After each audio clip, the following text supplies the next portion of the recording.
Social impacts disparity. The digital divide is a measure of disparity in the level of access to technology between households, socioeconomic levels, or other demographic categories. People who are homeless, living in poverty, elderly people, and those living in rural or remote communities may have little or no access to computers and the internet. In contrast, middle class and upper class people in urban areas have very high rate of computer and internet access. Other models argue that within a modern information society, some individuals produce internet content while others only consume it, which could be a result of disparities in the education system where only some teachers integrate technology into the classroom and teach critical thinking. While social media has differences among age groups, a 2010 study in the United States found no racial divide. Some zero-rating programs offer subsidized data access to certain websites on low-cost plans. Critics say that this is an anti-competitive program that undermines net neutrality and creates a walled garden for platforms like Facebook Zero.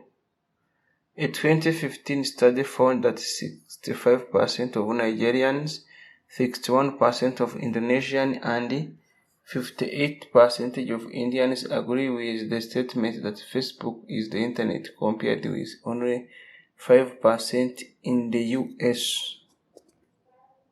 Eric Ehrman contends that social media in the form of public diplomacy creates a patina of inclusiveness that covers traditional economic interests that are structured to ensure that wealth is pumped up to the top of the economic pyramid, perpetuating the digital divide and post-Marxian class conflict. He also voices concern over the trend that finds social utility operating in quasi-libertarian global environment of oligopoly that requires users in economically challenged nations to spend high percentage of annual income to pay for devices and services to participate in the social media lifestyle. Neil Postman also contends that social media will increase an information disparity between winners who are able to use the social media actively and losers who are not familiar with modern technologies or who do not have access to them. People with high social media skills may have better access to information about job opportunities, potential new friends, and social activities in their area, which may enable them to improve their standards of living and their quality of life. Political polarization or media. According to the Pew Research Center and other research works, a majority of Americans at least occasionally receive news from social media because of algorithms on social media which filter and display news content which are likely to match their users' political preferences, known as a filter bubble. A potential impact of receiving news from social media includes an increase in political polarization due to selective exposure. Political polarization refers to when an individual's stance on a topic is more likely to be strictly defined by their identification with a specific political party or ideology than on other factors. Selective exposure occurs when an individual favors information that supports their beliefs and avoids information that conflicts with their beliefs. A study by Hyatt and Samuel Aslan conducted during the 2016 USA presidential elections observed an echo chamber effect of selective exposure among 27,811 Twitter users following the content of cable news show. The Twitter users observed in the study were found to have little interaction with users and content whose beliefs were different from their own, possibly heightening polarization effects. Another 2016 study using U.S. election conducted by Evans and Clark revealed gender difference in the political use of Twitter and between candidates. Whilst politics is a male-dominated arena, on social media the situation appears to be the opposite, with women discussing policy issues at a higher rate than their male counterparts. The study concluded that an increase in female candidates directly correlates to an increase in the amount of attention paid to policy issues, potentially heightening political polarization. Efforts to combat selective exposure in social media may also cause an increase in political polarization. A study examining Twitter activity conducted by Bail and all paid Democrats and Republican participants to follow Twitter handles whose content was different from their political beliefs. Republicans received liberal content and Democrats received conservative content over a 6-week period. At the end of the study, both Democrats and Republican participants were found to have increased the political polarization in favor of their own parties, though only Republican participants had an increase that was statistically significant. Though research was showing evidence that social media plays a role in increasing political polarization, it has also shown evidence that social media use lead to persuasion of political beliefs. An online survey consisting of 1,024 US participants was conducted by Diehi, Weeks and Gilde Zuniga, which found that individuals who use social media were more likely to have their political beliefs persuaded than those who did not.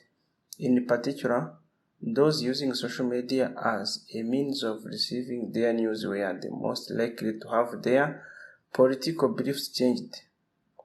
Deheri and Orr found that the persuasion reported by participants was influenced by the exposure to diverse viewpoints they experienced, both in the content they saw as well as political discussion they participated in. Similarly, a study by Hardy and colleagues conducted with 189 students from a Midwestern state university examined the persuasive effects of watching a political comedy video on Facebook.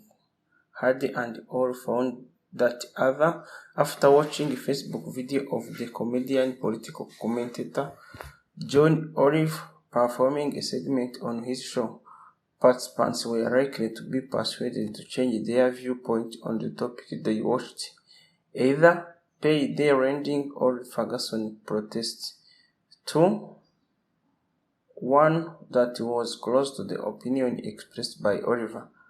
Furthermore, the persuasion experienced by the participants was found to be reduced if they viewed comments by Facebook users which contradicted two arguments made by Oliver.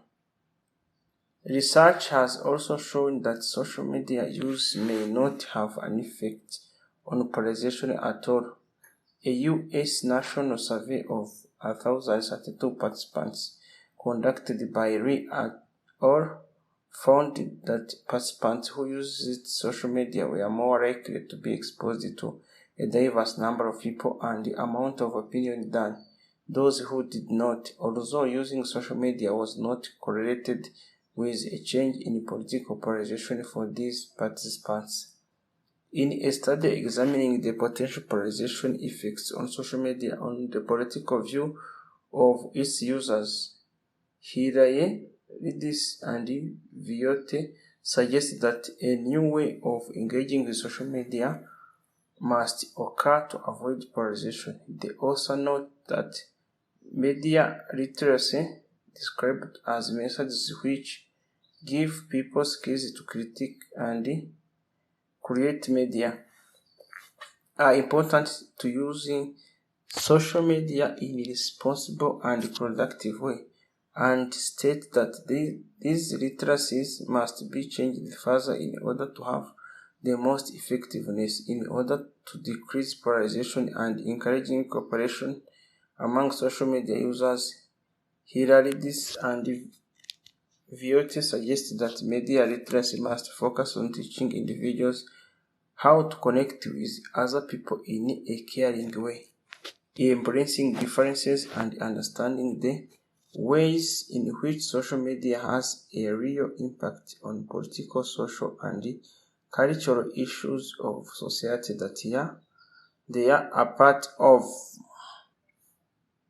Stereotyping. Recent research has demonstrated that social media and media in general have the power to increase the scope of stereotypes, not only in children but people of all ages. Both cases of stereotyping of the youth and the elderly primary are prime example of ageism. They presume the characteristics of the individual being stereotyped can have both negative and positive connotations, but frequently carry an opposing viewpoint. For example, the youth on social media platforms are often depicted as lazy, immature individuals who oftentimes have no drive or passion for other activities. For example, during the COVID-19 pandemic, much of the youth were accused for the spread of the disease and were blamed for not continuously lockdowns across the world. This misrepresentation make it difficult for the youth to find new efforts and prove others wrong, especially when a large group of individuals believe that the stereotypes are highly accurate, considering the useful group that are present on social media and frequently in a new stage of their lives and preparing to make life-changing decisions.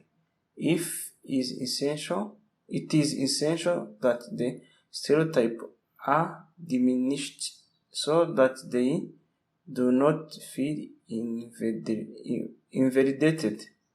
Further stereotyping often occur for the elderly as they are presumed to be a group of individuals who are unaware of the proper function and slang usage on social media. These stereotypes often seek to exclude all generations from participating in trends or engaging them in another activities on digital platforms. The effects on youth communication. Social media has allowed for mass cultural exchange and intercultural communication. As different cultures have different value systems, cultural themes, grammar, and worldview, they also communicate differently. The emergence of social media platforms focused together different cultures and their communication methods, blending together various cultural thinking patterns and expression styles.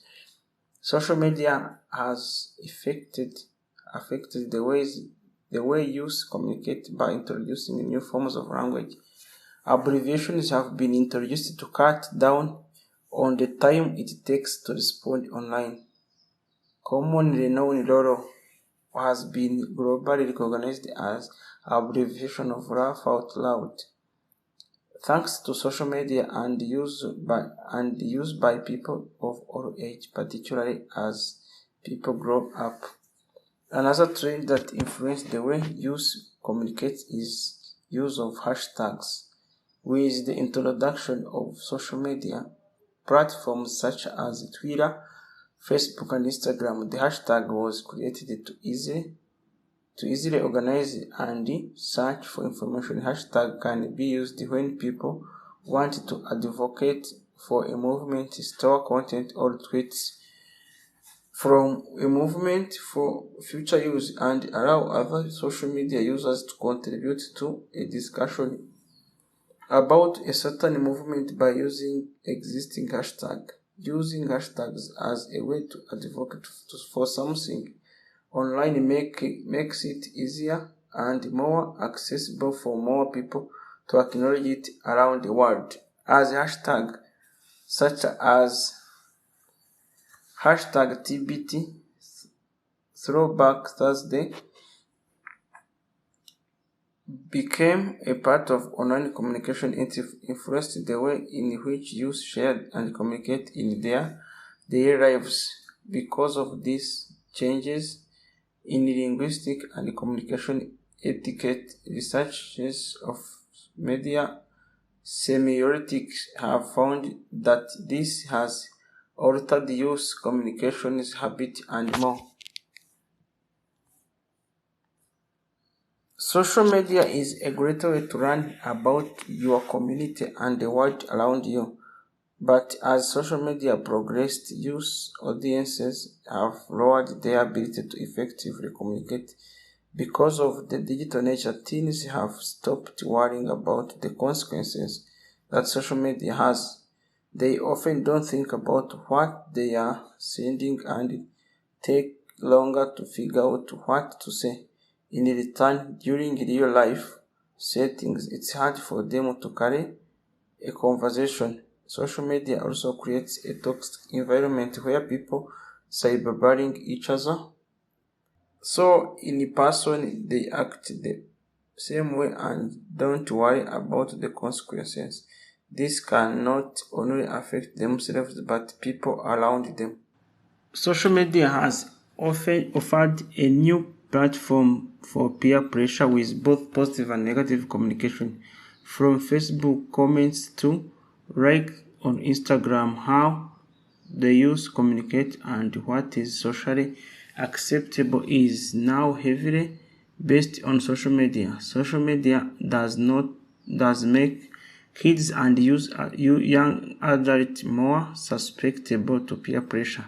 The American Academy of Pediatrics has also shown that the making of non-inclusive friend groups and sexual experimentation have increased situations related to cyberbullying, issues with privacy, and the act of sending sexual image or message to someone's mobile device. This includes issue of sexting and revenge porno among minor and the resulting legal implication and issues and the resulting risk of trauma. On the other hand, social media also benefits the youth and how they communicate. Adolescents can learn basic social and technical skills that are essential in society. Through the use of social media, kids and young adults are able to strengthen relationships by keeping in touch with friends and family, making more friends and participating in community engagement activities and services.